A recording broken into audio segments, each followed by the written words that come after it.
Alrighty, so hey guys, it is Wednesday, January 1st, 2014. Happy New Year, and welcome to the first episode of SportsFeed. This is where you guys can go to get the sports news of the day, and I certainly hope that this becomes one of the premier places that you can go to get sports news on the internet. So let's move on to the first story of the day, which is some of the biggest teams in the NFL may experience blackouts. 3 different NFL teams, the Packers, Colts, and Bengals, have not sold enough tickets to constitute them showing the game on television. The Packers themselves having an 80,000 capacity stadium and a several hundred game sellout streak still need to sell 11,000 more tickets before they can actually condone showing it on local television. If people don't get to buy the tickets, then local TV won't show it, and basically no one gets to see this game, because no one outside of Wisconsin is interested in watching Green Bay play or watching the Colts play. They're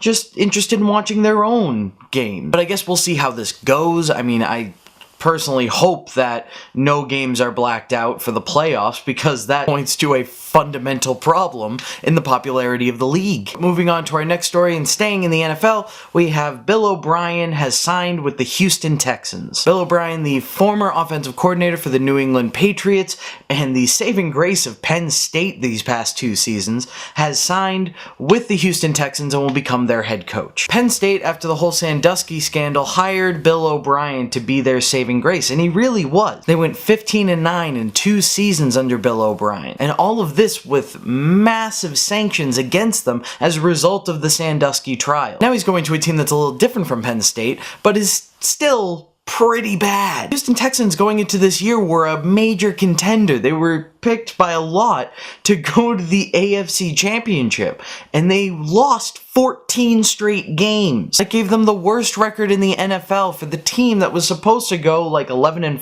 12-4. So I guess it remains to be seen whether Bill O'Brien will actually be able to help these guys, but I don't know if he can. The problem wasn't Gary Kubiak. The problem was that the team had no cohesiveness, and maybe Bill O'Brien can help to fix that, but it's just, you're gonna need a whole new setup. But in all honesty, as you can tell, Boston sports fan, I wish him all the best, and I hope that he has a good career in Houston. Now it's time to move on to our quickfire round, which I call the no-huddle offense. Former NBA coach Stan Van Gundy has come out and spoken against the Nets, which is kind of easy to do right now, considering they have a worse record than the team that they gutted, the Boston Celtics. He called them a quote-unquote Bush League organization and a very uninspired team. Ow. Evan Lysacaek will not be going to the 2014 Olympic Games in Sochi, Russia, and Lindsey Vonn may not be healthy enough in time for the World Cup, therefore not being able to get healthy in time for the Olympics. The head of the International Olympic Committee, Thomas Bach, has come out against the terrorist attacks that happened in Russia recently, saying that terrorists cannot win and that terrorism cannot stand. Way to take a really controversial position, Mr. Bach.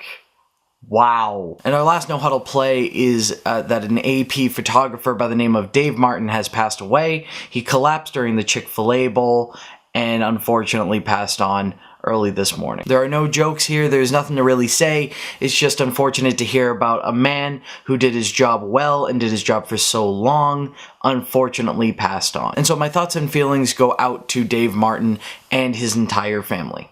But thus ends the No Huddle, and let's move on to our last story of the day, which is ESPN in a nice good old-fashioned controversy. The Missouri Valley Conference, in anticipation of a game that was going to be played soon, submitted a new commercial from the Cardinal Glennon Children's Foundation and furthermore the Cardinal Glennon Medical Center, which was then put under review to see if it should be played, and then ESPN decided to reject it because it involved religious grounds. ESPN has a storied history of not really ever stepping in any political debate or stepping into any religious debate or anything like that. When this happened, there wasn't actually initially any controversy.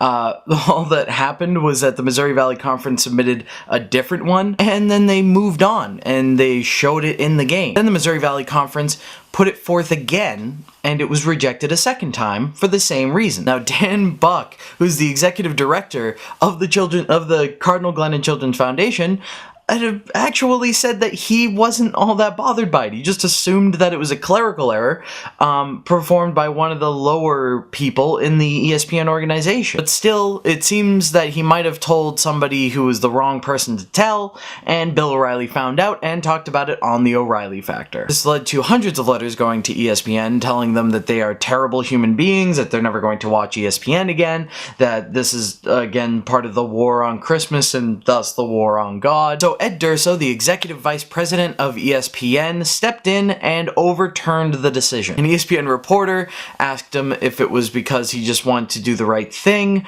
or if it was because it was a good business decision, and Ed Durso agreed with the latter. ESPN has said in the past that they're not going to come out and show any advertisements advocating for any political party or for any political movement or for this, that, and the other. I mean, they've come out and said that they're not going to show anything for anti-gay speech, but they're also not going to run advertisements for like GLAAD or the American Military Partners Association or any, gay-friendly charity. But in this case, what you're dealing with is not so much a religious organization. What you're dealing with is a children's hospital that has a religious base. This is a different situation from advocating for the Church of Latter-day Saints. What you're doing instead is you're not advocating for a charity that does a lot of good because in their advertisement they used God and Jesus twice. So I'm glad that somebody stepped in and said that the rules that we have don't really apply here because the good that these people are doing should not be affected by the fact that they use God in their terminology. So tell me what you think in the comments down below. Do you think that they should have immediately accepted this advertisement? Do you think they should have stood by their laurels when they made this decision to not show it? Just tell me what you think in the comments down below. But that's it for me today. I hope you like this show enough to like this video or subscribe to the channel if you'd like. But I'm gonna be done for now, so I will see you guys later, and bye.